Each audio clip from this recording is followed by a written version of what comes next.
Hi guys, today we have Julian. 1 year ago we met him here in Baleal and we were talking about Fliteboard pro tips. Today, 1 year later, he's back again here in Portugal and he is going to share with us new professional tips on how to improve your riding experience with Fliteboard. Welcome Julian! Hi guys, I'm Julian from Fliteboard. I've been working for the company for 2 years and here's some pro tips.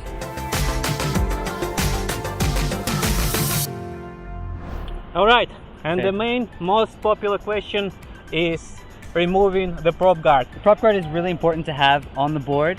It keeps clients safe, it keeps debris out of your board, but removing it can improve your efficiency by 5% or even 5 miles an hour.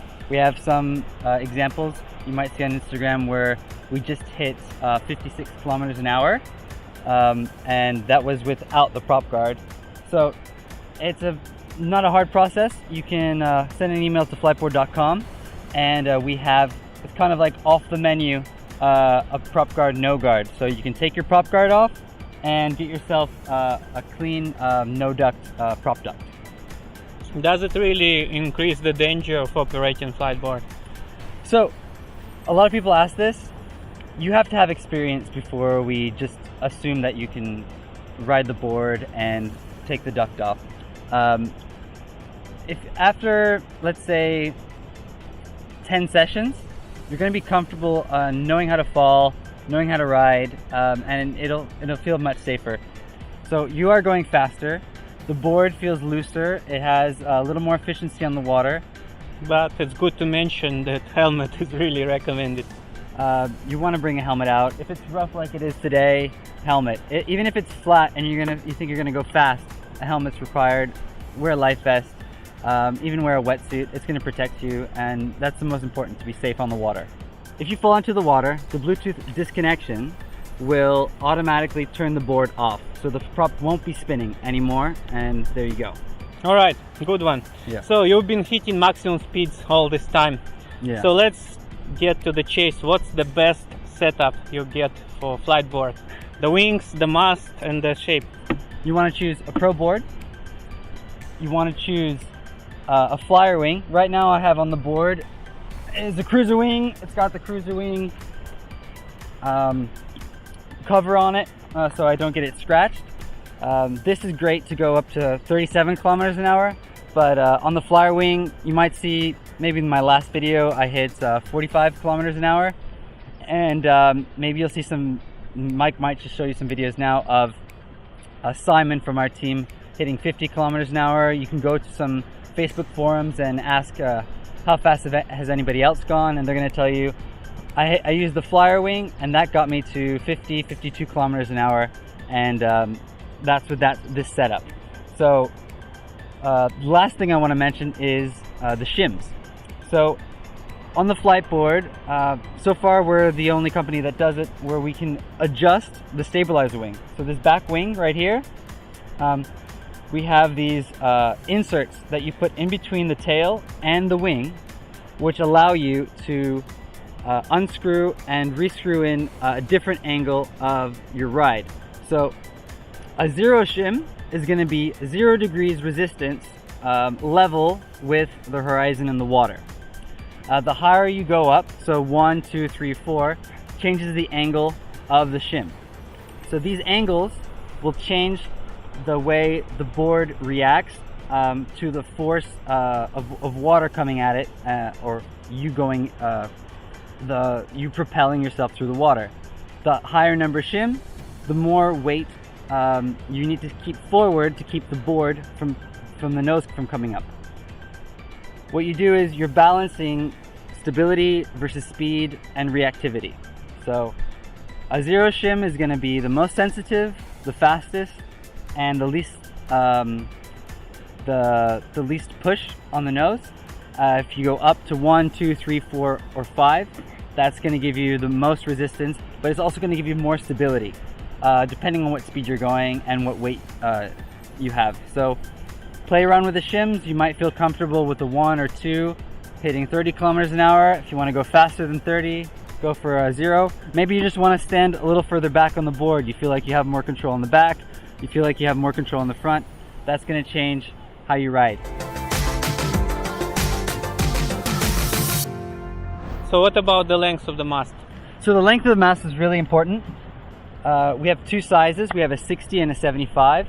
The 60 is great for beginners, schools, if you're learning, or if you're just gonna ride the board for leisure and share with a lot of people. It has a little less height out of the water, so you're not going to have the same turning angle as you would with the 75. The 75 centimeter mast is very dynamic. You have the strongest angle, and that will allow you to do more angled turns. Maybe you want to play in some swell out the back. Maybe you want to just ride and turn really sharply. Maybe you want to ride at a really high altitude. The 75 centimeter mast allows you to do that. So in my opinion, the ultimate board is a Fliteboard Pro, 75 centimeter mast, prop duct, no duct, so you take the prop duct off, and an Explore battery. You could go and get a sports battery, which is 30% smaller, weighs 4 kilos less, and that also will improve your whole experience, depending on if you're just going for a half an hour ride. If you want to go for an hour and a half ride, you want to get the Explore battery. It's much longer lasting. So let's get back to riding in the surf. I know some of the boards have foldable propeller. So what about a Fliteboard? So right now, Fliteboard does not offer a foldable propeller. We don't see the need. I was riding in the swell the other day.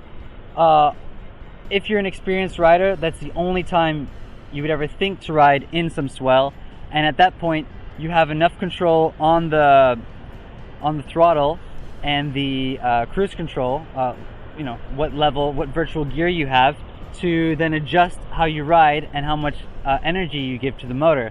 You still have the feeling of surfing. You actually feel the once you've caught the energy of the wave, you can let off the throttle and the propeller will move way slower, and you don't have to ride with any energy, and you're actually taking the energy of the wave. And then as soon as, oh, this piece of swell, I'm kind of over it, I'm gonna go catch the next wave, you just put a little bit more gear in, and you're immediately connected to propelling yourself to the next wave. All right, thank you for your tips. Finally, let's get to the Fliteboard app. Tell me how to share the sessions and what the app allows you to do. Okay, so the Fliteboard app is fantastic. You should definitely download it if you don't have it yet. If you want to plan your session, maybe there's a landmark you see and you want to ride around it, you can actually record your session, download it right after, and watch it, how it all unfolded, your high speeds, your turning angles, how much battery you used, and how efficient you were. You can then even do some drawings with it, like Mike Zed did here last year, Jet Surfing Nation, which is pretty good. But we really encourage anybody who has the Fliteboard app to start drawing on the water. When you download the Fliteboard app, it's pretty simple. You follow the instructions. It's going to ask you to update your board, your efoil, and your hand controller. This takes about 10 minutes of your time. Make sure to have the app open the whole time. Put your phone maybe on airplane mode so that you don't have any calls to disrupt the upload.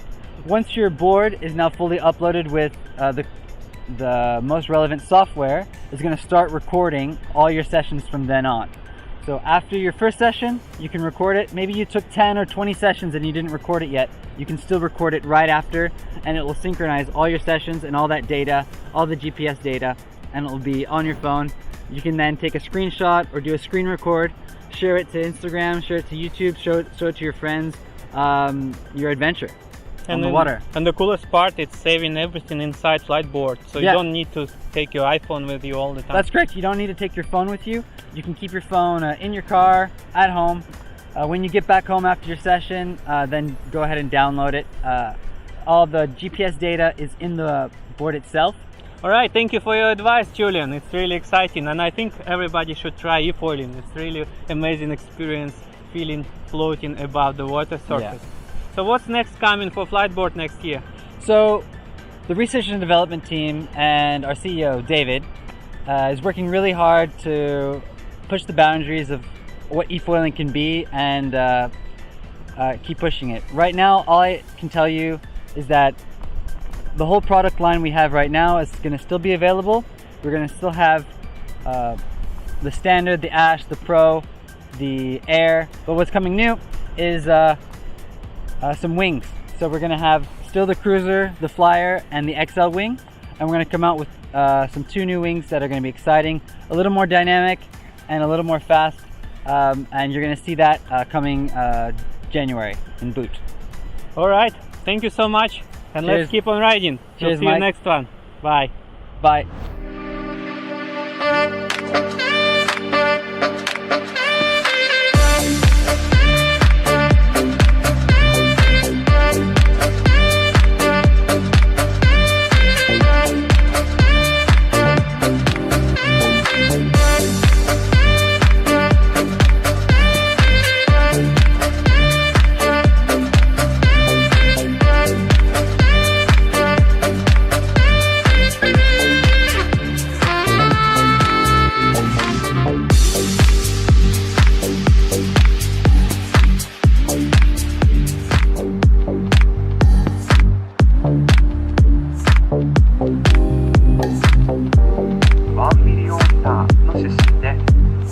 台湾で歌姫